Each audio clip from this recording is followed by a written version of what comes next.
There you are. Psst, what are you looking at?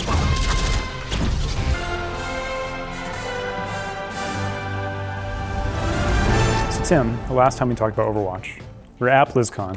It had just been announced. We hadn't even played it yet. And we had a chance to play it at the conference, of course. That was really kind of a surprising and nice move by Blizzard to aggressively put it in front of us. And we've had some time to think about that. So I just wanted to get a sense of what our thoughts are after the long weekend of BlizzCon about this new big FPS, the first truly original game by Blizzard in like 17 years. Yeah, we knew they were announcing a new game.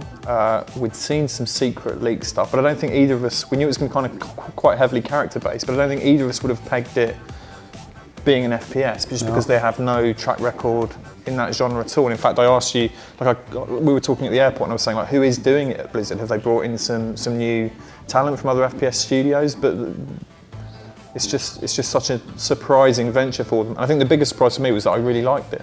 Yeah, for sure. I walked away with a really good impression. I think I have some big questions about it still that remain, but fundamentally it remains a really smooth feeling experience in terms of movement and shooting and aiming and the graphics. It's like really polished at this stage. It's going to be in beta next year, of course. I mean, we don't think of them as FPS makers, but they're seemingly doing a good job of it at the start here. I think what's clear, this version of Blizzard has got so used to not showing anything publicly until it's pretty much 100% certain the response is going to be largely positive. Like, they sit on projects for years and years at a time, and you look at something like StarCraft Ghost, cancel them entirely if they're not happy with how they're working out. And that was again like a genre they hadn't really moved into before. It was like an action, like a third-person action console-y thing, wasn't it? Yeah, I think they're starting off on a good foot by making it really colorful. Having an element of whimsy in there to some extent. You have characters that spark your sense of humor a little bit. I think that in and of itself really extended the lifespan of TF2, where it's not hyper serious, there's personality in there. But what I like at the outset here from what we played is that on the one hand, there's a lot of simplicity in the game. There's seemingly a lot of positive simplicity, like a lot of the just standard weapons of the characters do one thing, and they're very intended for this is a short range SMG. It doesn't have some complicated bullet spread. It doesn't have crazy recoil that's hard to handle. But on the other hand, you have insanely complex movement, for example, on a lot of the characters. And almost every form of movement seems to be represented in the game that you can conceive in a first-person game. I think you made the point to me while we were queuing up for a go on it that there are 3 different kinds of teleport in it right now, which is going to make certainly balancing it tricky. Is that something, I mean, I was reading some stuff other people were posting about the game for the show, and obviously it's super early, it's not even in beta yet, so the balance is probably all over the shop. But do you see them being able to simply balance those, 12 classes easily, or do you think that's going to be one of the bigger issues they've got to solve? It's a big upfront concern. I mean, you can always say because you can change classes mid-match, unlike something like League of Legends, for example, you can just create counters for things that exist. On paper, that should be able to be the case, where if they have 50 characters, character A should be able to be countered by character Z or something. Because it's rock, paper, scissors. Exactly. So hopefully they'll design it that way. But the bigger question for me is with all that movement, for example, where you have 3 kinds of teleporting, and just right now in pre-beta, grappling hooks, wall climbing, different jetpacks and stuff like that. You have to build levels that accommodate that stuff. But no sprint, right?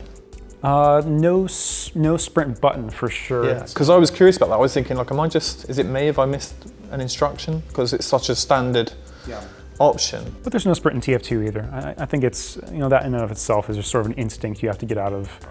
But yeah, the level design is a big thing, because if you have, the variety is immediately appealing. You have all these characters doing all these different things. Whereas in TF2, you have a very clean, even as the complexity that came from the updates in TF2, you have a very clean sort of relationship between the characters.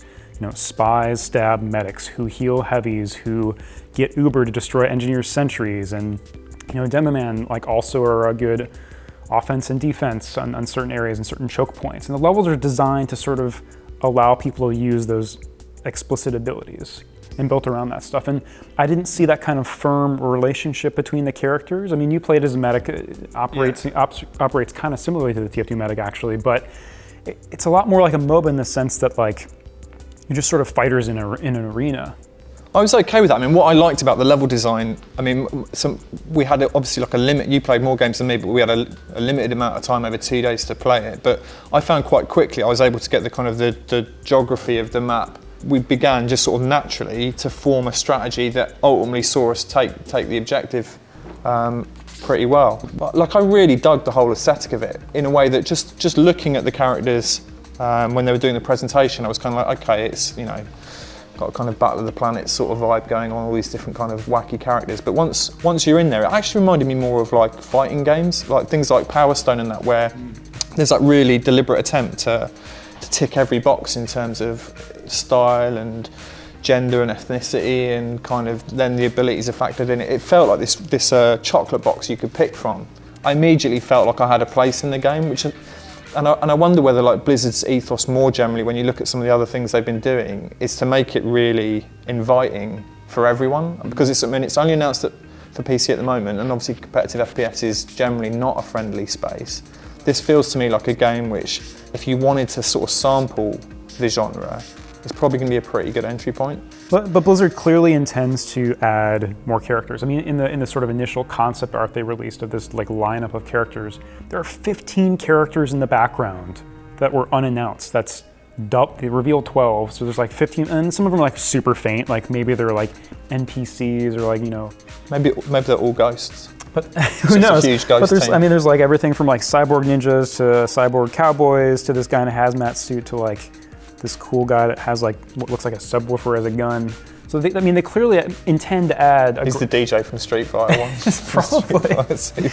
But it's kind of interesting, like this variety. Like for me, I kind of think it might have, you know, because a lot of people in Blizzard sort of softly confirm this, that Overwatch is a remnant of Titan. Yeah. Of course, it's sort of the FPS component of Titan. Who knows what form it would have been in exactly when it was in Titan, but.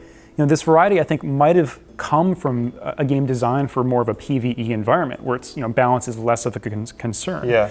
And if they're porting a lot of that stuff and a lot of those abilities, even if they've sort of been reconfigured into a PvP environment, that's tougher to balance, of course. You mentioned you had some concerns about it. I would say, like, coming out of it, mine would be that the guns felt a little bit kind of lightweight and toyish to me. I mean, they were satisfying to use, and the kind of the time to kill felt kind of about right. But they didn't feel dramatic and kind of bangy in the way that a lot of kind of modern shooters. If you look at kind of like I'm not saying it should be like a COD or a Battlefield, but those guns, clearly a lot of effort has gone into making them feel like there's heft and drama to firing them, whereas these felt a bit pew-pew.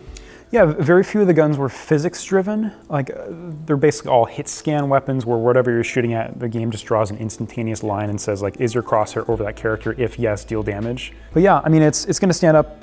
You know, Overwatch is going to remain, I think, one of the biggest announcements of the year for sure, along with GTA coming to PC, of course.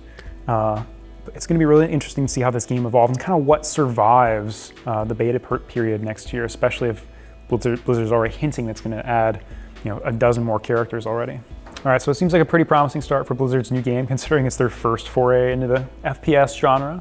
I guess we'll wait and see and hold our full criticism for next year when we get to play the game ourselves in the comfort of our homes in the beta. Yeah, I think the best endorsement I can give is that I'm really looking forward to being able to play it again. Yeah, me too. Hey Tom, want to talk about our favourite Hearthstone cards? Sure. Unleash Goblin Fury for Gnomes! So Tom, I'm back from BlizzCon. Did you miss me? So much, you know. I played maybe 8 games of Goblins versus Gnomes. They had 2 pre-built decks at BlizzCon. The one kind of goblin-y one and one gnome-y one. You can see what they did there. Right. I went about 50-50, lost half my games. I blame the decks. But I've already got like a feel for some of the cards I like and maybe dislike. And you've been looking at the set that's been teased online so far. They've released how many? What, 37 out of the 120? I think it's 37, maybe a few more now. And but 7 of those are the spare parts cards, which are just tokens, and there's a few others that are tokens that aren't actually collectible. But we're not going to talk about all of them. We're going to jump in with our favourites. And I'm going to start with the Bouncing Blade. Yeah. 3 mana warrior spell. Absolutely hilarious animation. Lovely animation, maybe the best animation this side of Twisting Nether. It does 1 damage It bounces around the board doing 1 damage to minions until one of them is killed. Right. Now it strikes me there is almost no way that won't get you pretty good value. If you've got like a load of tokens out and they've got like one thing out, then maybe not so much. But even then it wouldn't. Well, it will get you the same kind of value as like Brawl would get you, where if you have 5 minions out and they have 1, it's going to get you terrible value. But if they have, you know, more than you, it's going to be good. Or if you have things like Acolyte of Pain and Armorsmith out, then the drawback becomes a benefit for you. It's going to be amazing in 2 key warrior decks. Yeah, the Control Warrior, like you said, once you've got Acolyte or Armorsmith out, you're going to get armor for days and cards. But also that Maths Warrior that uses the Frothing Berserkers, right, where it gets like buffed by every bit of damage on the board. But also think about it as hard removal. Imagine they drop like a Rag or a Ysera and the board is otherwise clean. Your 3 mana thing is going to take it out. It's basically a 3 mana Assassinate at that point. Are there any downsides you think you can see to it? I think actually in the Math Warrior, it probably wouldn't fit right in on its own just right now, because if you play it and you have a Frothing Berserker out and Frothing Berserker doesn't have so much health and it just kills it, you basically lose the game. That's the risk you've got to take, Tom. you've got to sack up and play the blade. High risk, high reward. Yeah. Well, but I think it opens the door to a lot of cards that aren't played right now. Like Commanding Shout is the key example of this. If you have the Math Warrior and you have 4 guys out and you play Commanding Shout and then Bouncing Blade, then it's incredible value. Commanding Shout is when none of your minions can be reduced below 1, so you're effectively taking some of the RNG out of it. And I think that's what they were talking about with RNG sometimes. You know, you can mitigate against it by kind of working out the odds and kind of weighting them in your favour. But that's enough on Bouncing Blade. What's our next pick? Our next guy, let's see. I really wanted to talk about the Enhanco Mechano, which is this guy. It's a 4 mana 3/2, which is kind of like not best from that standpoint, but it has a battle cry where it gives all of your minions randomly either Taunt, Divine Shield, or Wind Fury. I like the artwork, that's important. Yeah, always key. The time I played it in a game, what I thought was interesting is I was behind on board at the time. Like I had like 2 or 3 things, but they were kind of trashy, and the other guy had like maybe 2 things that were quite big. And being able to play this, and I think I got like a couple of Divine Shields, maybe I had 3 things, and I got 1 of each. The Wind Fury, if they haven't got a Taunt up, is big extra face damage potentially. The Divine Shield, you're getting great trades potentially. The Taunt's like the one you want least probably, but you never know, it might taunt something significant up. It's dependent on you having a board, but if you're playing like, I see it getting used in Shaman, Token Druid maybe. That's what I was going to say for sure. Maybe you'll see like Zoo using it instead of Dark Iron Dwarf.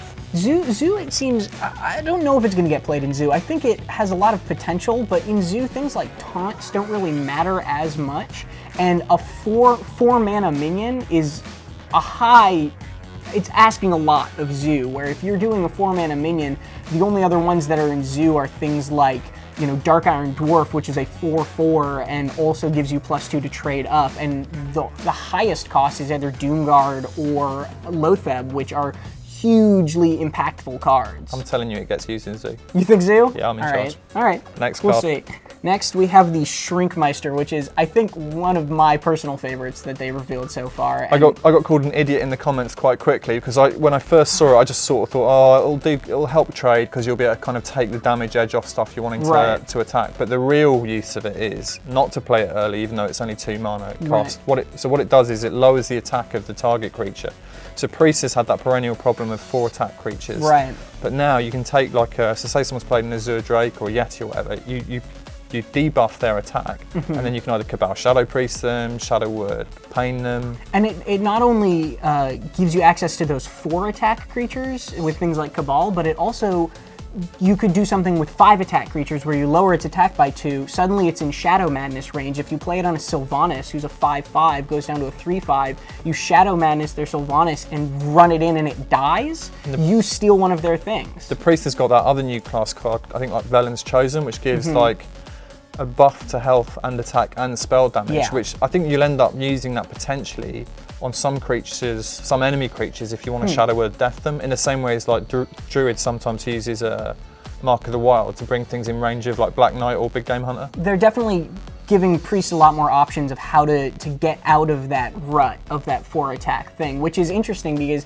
there's an argument to be made whether priest needed that boost. They're doing really well right now within the meta, and that it's going to be interesting to see what other cards kind of go in to balance this. The thing to remember is class cards are always pretty strong, stronger than neutrals. And you see, like, there's the Goblin Blast Mage, the Mage card. That's really nice. Does damage if you've got a mech. They're all getting a mech card, right? All the classes. Yeah, all the classes are getting. I think they've said at least one mech card, maybe more. We're not sure entirely yet. Let's jump on. I'm moving us on. This is an exciting guy, the Mimiron's Head, which is a 4/5 for 5. And this is what a lot of people have described as a win more card, right? Which means that what happens is at the start of your turn, if you have Mimiron's Head and 2 other mechs out, it destroys itself and the other 2 to create this guy, which is the VO7TR0N, aka the Voltron. Voltron.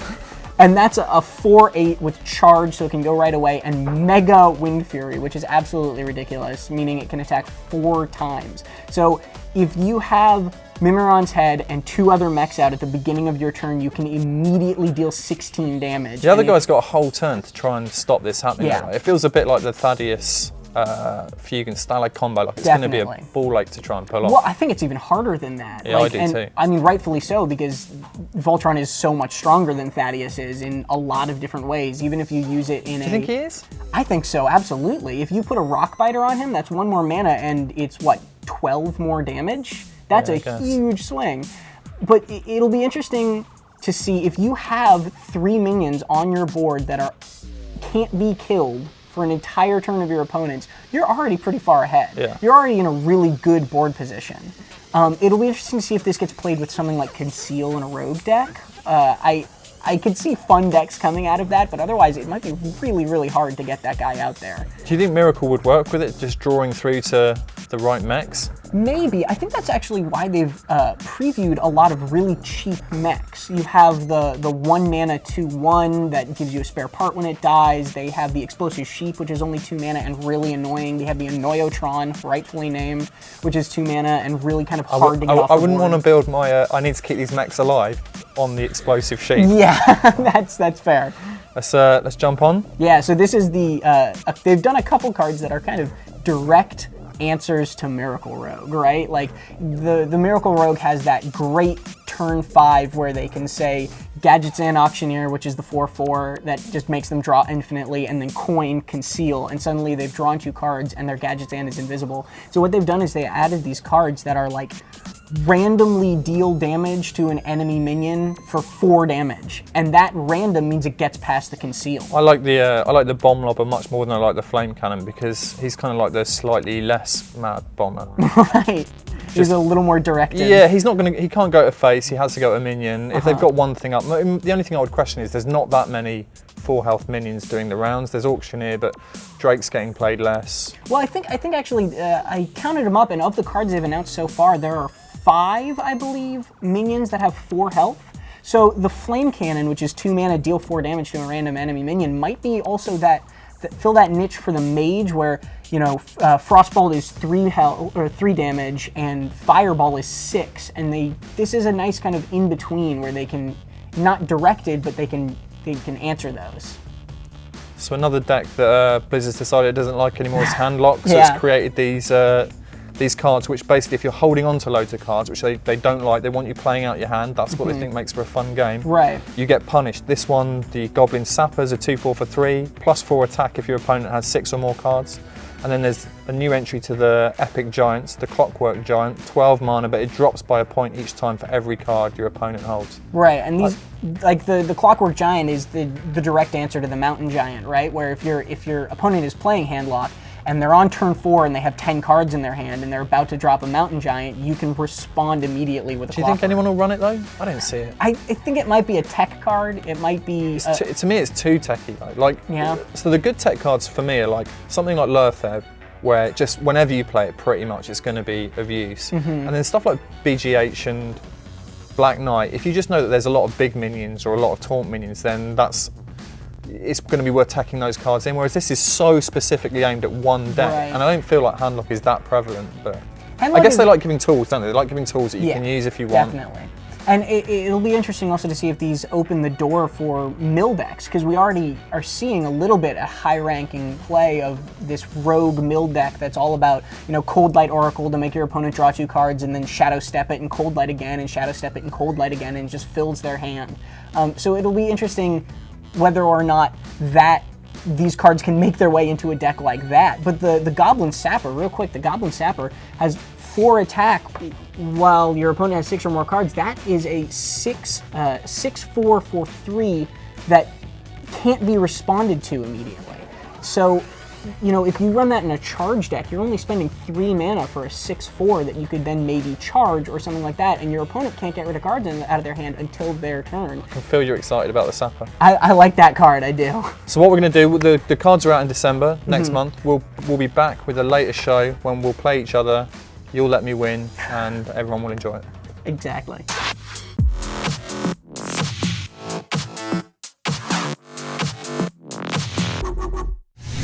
Enter now to win a Heroes of the Storm PC gaming headset from Turtle Beach. Get all the details from the link in the video description and on PCGamer.com's Facebook page. Giveaway open to U.S. residents only. See official rules for details.